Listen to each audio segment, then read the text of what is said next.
चंदनपुर की सुबह हमेशा नीम के पत्तों की सोंधी महक और पास ही बहती नदी के ठंडे झोंकों से शुरू होती थी।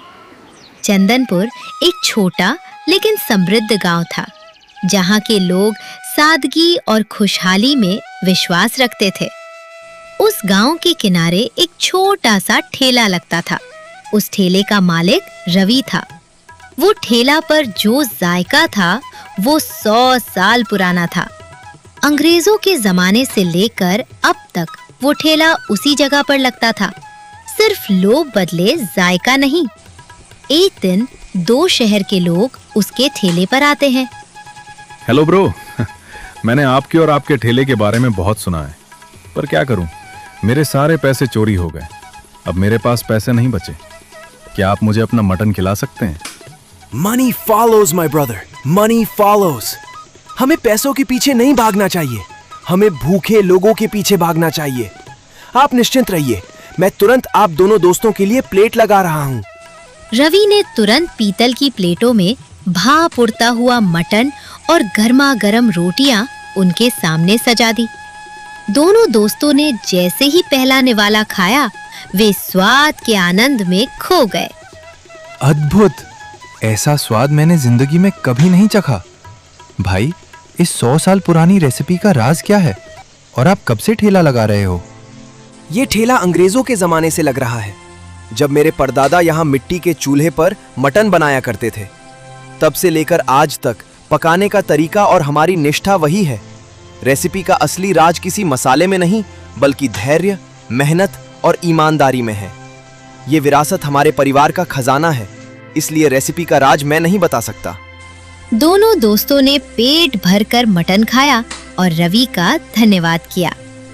आपकी इस मदद के लिए बहुत बहुत धन्यवाद। शहर पहुंचते ही हम आपके पैसे आपको भिजवा देंगे। पैसे की चिंता मत कीजिए, आप बस इस स्वाद और चंदनपुर की यादें साथ ले जाइए। चंदनपुर गांव की शाम ढल रही थी। दोनों शहर के युवकों के जाने के बाद रवि फिर से अपनी मिट्टी की हांडी को धीमी आंच पर पकने के लिए व्यवस्थित कर रहा था। तभी गांव की मुख्य सड़क से लंगड़ाते हुए और चेहरे पर अत्यधिक भोलापन लिए एक बुजुर्ग व्यक्ति ठेले की ओर बढ़ता दिखाई दिया। ये थे गांव के ही धनीराम काका। धनीराम काका अपनी मीठी बातों और चालाकी के लिए पूरे इलाके में जाने जाते थे। उनका स्वभाव ऐसा था कि वे अपनी चिकनी चुपड़ी बातों से किसी को भी जाल में फंसा लेते थे। धनीराम काका ठेले के करीब आए और बड़ी ही आत्मीयता से हाथ जोड़कर खड़े हो गए। रवि बेटा, जीते रहो। सच कहूं तो पूरे चंदनपुर में तेरे जैसा सुसंस्कृत और गुणी लड़का दूसरा नहीं है। तेरे दादाजी भी ऐसे ही दयालु थे और तू भी बिल्कुल उन्हीं के पद चिन्हों पर चल रहा है। तेरी इस हांडी की खुशबू तो गांव की सीमा तक खींच लाती है। अरे काका, प्रणाम। आप आज इस तरफ कैसे? बताइए, आपके लिए क्या सेवा करूं? बेटा, आज मेरी तबीयत थोड़ी ढीली लग रही थी। सोचा तेरे हाथों का गरम मटन खा लूं तो शरीर में थोड़ी ताकत आ जाएगी। जरा एक बढ़िया सी प्लेट लगा दे बेटा। रवि ने बिना किसी संकोच के धनीराम काका के लिए पीतल की बड़ी प्लेट में गर्मा गर्म मटन और रोटियां परोस दी। काका ने तुरंत खाना शुरू कर दिया। वे स्वाद का आनंद लेते हुए हर निवाले पर रवि की झूठी तारीफों के पुल बांधने लगे। पूरी प्लेट साफ करने के बाद उन्होंने अपनी उंगलियां चाटी और एक गहरी सांस ली। फिर काका ने अपने चेहरे पर अचानक उदासी और लाचारी का नाटक तैयार किया। वे अपनी जेब टटोलने लगे और आंखों में झूठे आंसू लाकर रवि की तरफ देखने लगे। हे भगवान, रवि बेटा, मैं तुझे क्या बताऊं? आज मुझसे बहुत बड़ी भूल हो गई। घर से निकलते समय मेरी धोती की जेब फटी हुई थी और शायद रास्ते में ही मेरे सारे पैसे कहीं गिर गए। आज मेरे पास तुझे देने के लिए एक कौड़ी भी नहीं बची है। कोई बात नहीं काका, पैसों की चिंता मत कीजिए। आप गांव के बुजुर्ग हैं, फिर कभी दे दीजिएगा। धनीराम काका के मन का लालच यही खत्म नहीं हुआ। उन्होंने देखा कि रवि कितना सरल और सीधे स्वभाव का है, इसलिए उन्होंने अपनी अगली चाल चली। बेटा रवि, पैसे तो दूर की बात है, मेरी तो किस्मत ही खराब है। तेरी काकी कई दिनों से बहुत बीमार पड़ी है। घर में अन्न का एक दाना नहीं है और ना ही दवाई के पैसे हैं। डॉक्टर ने कहा है कि अगर उन्हें पौष्टिक भोजन नहीं मिला तो वे बचेंगी नहीं। मेरा एक बेटा भी है, जग्गा। बहुत सीधा और मेहनती लड़का है, पर बेरोजगार है। अगर तू उसे अपने इस ठेले पर काम दे दे तो हमारे घर का चूल्हा जल जाएगा और तेरी काकी की जान बच जाएगी। काका, आप काकी की बीमारी की बात सुनकर मुझे बहुत दुख हुआ। आप बिल्कुल चिंता मत कीजिए। आप जग्गा को कल से ही ठेले पर भेज दीजिए। वो यहाँ काम सीखेगा और मदद करेगा। मैं उसे उचित मजदूरी भी दूंगा, जिससे काकी का इलाज हो सके। बेटा रवि, तू तो साक्षात भगवान का रूप बनकर आया है। तूने आज एक गरीब परिवार को उजड़ने से बचा लिया। मैं कल सुबह ही जग्गा को तेरे पास भेज दूंगा। भगवान तेरा सदा भला करे। इतना बोलकर काका चले जाते हैं। उनके जाने के बाद एक ग्राहक और आता है। रवि भाई, एक प्लेट गर्मा गर्म मटन और 4 रोटियां लगा दो। आज दिन भर की थकान तुम्हारे हाथ का मटन खाकर ही मिटेगी। बिल्कुल भाई साहब, अभी लीजिए, गर्मा गर्म प्लेट तैयार है। अरे वाह रवि, आज तो स्वाद का कोई जवाब नहीं। ये लो तुम्हारे मटन के पैसे। धन्यवाद भाई साहब, आपका दिन शुभ हो। एक एक करके ग्राहक आते गए, मटन खाते गए और पैसे देकर चले गए। देखते ही देखते हांडी खाली हो गई। रवि ने ठेला समेटा और अपने घर की ओर निकल पड़ा। घर पहुंचकर रवि ने सारी बात अपनी पत्नी को बताई। सुमित्रा, आज दुकान पर धनीराम काका आए थे। बेचारे बड़े संकट में हैं। काकी बहुत बीमार है और घर में दवाई के लिए फूटी कौड़ी भी नहीं है। अच्छा, फिर आपने क्या किया? मैंने उनके बेटे जग्गा को कल से अपने ठेले पर काम पर रख लिया है। उसे रोज की मजदूरी भी दूंगा ताकि काकी का इलाज हो सके। रवि की बात सुनते ही सुमित्रा ने हाथ में पकड़ी थाली पटक दी। उसका चेहरा गुस्से से लाल हो गया। क्या आपने उस कामचोर जग्गा को काम पर रख लिया? आपका दिमाग तो ठिकाने पर है ना? अरे सुमित्रा, तुम इतनी भड़क क्यों रही हो? गरीब की मदद करना तो पुण्य का काम है। पुण्य का काम? आप बहुत सीधे हैं।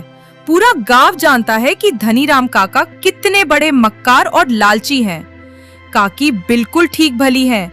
वे सिर्फ नाटक कर रहे थे। वे आपको बेवकूफ बनाकर अपने बेटे को हमारे 100 साल पुराने ठेले पर घुसाना चाहते हैं। अगर उसने हमारी खानदानी रेसिपी चुरा ली तो? सुमित्रा, मेरी बात सुनो, शांत हो जाओ। कैसे शांत हो जाऊं? आप हर किसी पर आंख मूंदकर भरोसा कर लेते हैं। जरा सोचो सुमित्रा, अगर काका सच बोल रहे हो तो? अगर काकी सच में बिस्तर पर पड़ी हो, क्या हम किसी लाचार को तलपता छोड़ दें? लेकिन अगर वे धोखा दे रहे हुए तो? अगर वे छल कर रहे हैं तो वो उनका पाप है, हमारा नहीं। हमारा फर्ज मानवता निभाना है। हमारा ये ठेला सिर्फ व्यापार नहीं, 100 सालों से इंसानियत का प्रतीक है। अगर मेरी थोड़ी सी मदद से किसी के घर का चूल्हा जलता है तो मुझे खुशी होगी। सच्चाई और नियत साफ हो तो कोई हमारा कुछ नहीं बिगाड़ सकता। आप भी ना अपनी बातों से हमेशा मुझे निरुत्तर कर देते हैं। ठीक है, जैसा आप चाहें, बस थोड़ा संभल कर रहिएगा। चिंता मत करो सुमित्रा, सब अच्छा ही होगा। अगली सुबह सूरज निकलते ही रवि अपने ठेले पर आ गया था। उसने चूल्हा सुलगाया और मिट्टी की हांडी चढ़ा दी। तभी जग्गा अपने पिता के कहे अनुसार ठेले पर पहुंच गया। वो देखने में सुस्त लगता था, लेकिन आज उसके चेहरे पर अजीब सी मुस्तैदी थी। राम राम रवि भाई, बाबूजी ने भेजा है। आज से मैं आपकी सेवा में हाजिर हूँ। जो हुक्म हो बताइए। राम राम जग्गा, आओ, बस ये बर्तन थोड़ा साफ कर दो, और प्याज छीलने में मेरी मदद कर दो। जग्गा ने बिना कोई नखरा दिखाए काम करना शुरू कर दिया। दिन चढ़ने के साथ ही ठेले पर ग्राहकों की भीड़ जुटने लगी। जग्गा बहुत ही तत्परता से काम कर रहा था। ग्राहकों को पानी देना, रोटियां परोसना और उनसे बहुत मीठे स्वर में बात करना। आओ आओ चौधरी साहब, बैठिए। आज रवि भाई ने एकदम खास मटन बनाया है। अभी गर्मा गर्म प्लेट लगाता हूँ। दोपहर ढलते ढलते ग्राहकों की भीड़ थोड़ी कम हुई। जग्गा हाथ धोकर रवि के पास आया। उसने अपनी चालाकी छुपाते हुए बड़े ही भोलेपन से रवि से बात शुरू की। रवि भाई, आज दिन भर काम करके ना मजा आ गया। वैसे एक बात पूछूं, जब आप हांडी में वो खास मसाला डालते हैं तो उसकी खुशबू पूरे गांव में फैल जाती है। इस 100 साल पुरानी रेसिपी का असली राज क्या है भाई? कौन सा गुप्त मसाला मिलाते हो आप? रवि ने मुस्कुराते हुए जग्गा की तरफ देखा। वो जग्गा के मन की बात भाप गया था। फिर भी उसने बड़े शांत भाव से बात को मोड़ दिया। अरे जग्गा, रेसिपी का असली राज मसालों में नहीं, इस मिट्टी की हांडी और नीम की लकड़ी की आंच में है। जब धीमी आंच पर सब्र पकता है तो स्वाद अपने आप आ जाता है। अरे नहीं रवि भाई, आंच और हांडी तो सब इस्तेमाल करते हैं, पर ऐसा स्वाद कहीं नहीं मिलता। कोई ना कोई खास जड़ी बूटी या गुप्त चीज तो होगी ही ना। मुझे भी सिखा दो, मैं भी आपकी मदद कर दूंगा। जग्गा छोटे, सबसे बड़ा गुप्त मसाला है ग्राहकों का प्रेम और नीयत की सफाई। जब तुम ईमानदारी से किसी को खाना परोसते हो तो स्वाद अपने आप दोगुना हो जाता है। चलो बातें छोड़ो और ये खाली प्लेटें समेट लो, शाम के ग्राहक आने वाले हैं। धीरे धीरे ढलती शाम चंदनपुर गांव पर अपना अंधेरा फैलाने लगी। दिन भर की चहल पहल के बाद ठेले की हांडी पूरी तरह खाली हो चुकी थी। रवि ने दिन भर का हिसाब किताब निपटाया और जग्गा की हथेली पर उसकी पहली मजदूरी रख दी। ये लो जग्गा, तुम्हारी आज की मजदूरी। तुमने आज दिन भर बहुत ईमानदारी से काम किया। काकी की दवाई समय पर ले आना। बहुत बहुत धन्यवाद रवि भाई, कल सुबह मैं समय पर आ जाऊंगा।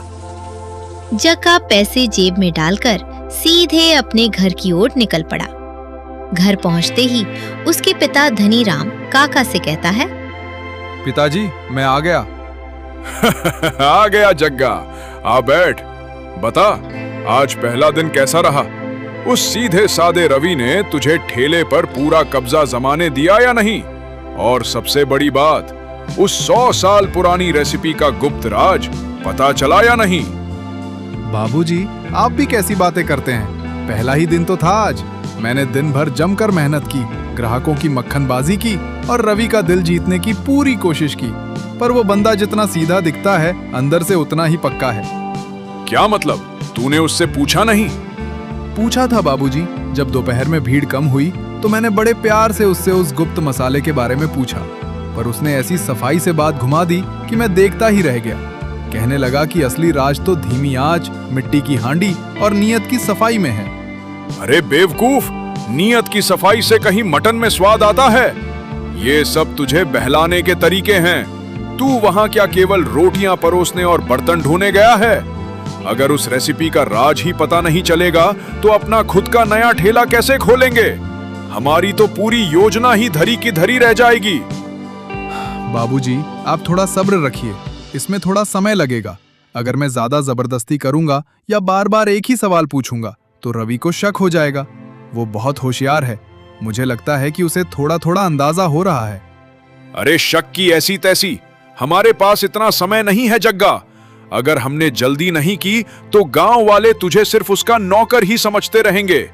हमें वो खानदानी जायका चुराकर अपना अलग ठेला लगाना है और पूरे चंदनपुर के मटन के कारोबार पर राज करना है। तो फिर आप ही बताइए बाबूजी, मैं क्या करूं? वो आसानी से अपने परदादा का राज उगलने वाला नहीं है। सुन, कल जब तू ठेले पर जाएगा तो तुझे कोई समय नहीं गंवाना है। कल ही तुझे किसी भी तरह उससे वो राज पूछना है, बहाने मारकर। कल तू काम करते करते अचानक उदास हो जाना। जब वो पूछे तो अपनी मां की झूठी बीमारी का नाटक और बड़ा कर देना। आंखों में नकली आंसू लाना, उसके सामने रोने लगना। उससे कहना कि रवि भाई, अगर मुझे ये गुप्त रेसिपी बनाना नहीं सिखाओगे तो मैं अपने परिवार का पेट कैसे पालूंगा, माँ की दवाई का खर्च कैसे उठाऊंगा। जब तू उसके सामने फूट फूट कर रोएगा तो उसका भावुक दिल पिघल जाएगा। वो शरीफ इंसान है, किसी रोते हुए बंदे को मना नहीं कर पाएगा। वाह बाबूजी, क्या दिमाग पाया है आपने। रोने धोने का नाटक तो मैं बचपन से करता आया हूँ। कल तो रवि पिघल ही जाएगा। कल ही उस 100 साल पुराने जायके का राज हमारे हाथों में होगा। हाँ, बस कल अपनी अदाकारी में कोई कमी मत छोड़ना। जा, अब जाकर सो जा। कल तुझे चंदनपुर का सबसे बड़ा खेल जो खेलना है। अगली सुबह सूरज निकलते ही जग्गा अपने पिता के सिखाए अनुसार ठेले पर पहुंच गया। रवि हमेशा की तरह चूल्हे में आग सुलगा रहा था। जग्गा ने चुपचाप बर्तन साफ करने का नाटक शुरू किया, लेकिन उसका ध्यान केवल इस बात पर था कि कब मौका मिले और वो अपना नाटक शुरू करे। अरे जग्गा, क्या हुआ? अचानक ऐसे रो क्यों रहे हो? काकी की तबीयत तो ठीक है ना? क्या बताऊं रवि भाई, काकी की हालत बहुत बिगड़ गई है। दवाई के लिए बहुत पैसों की जरूरत है।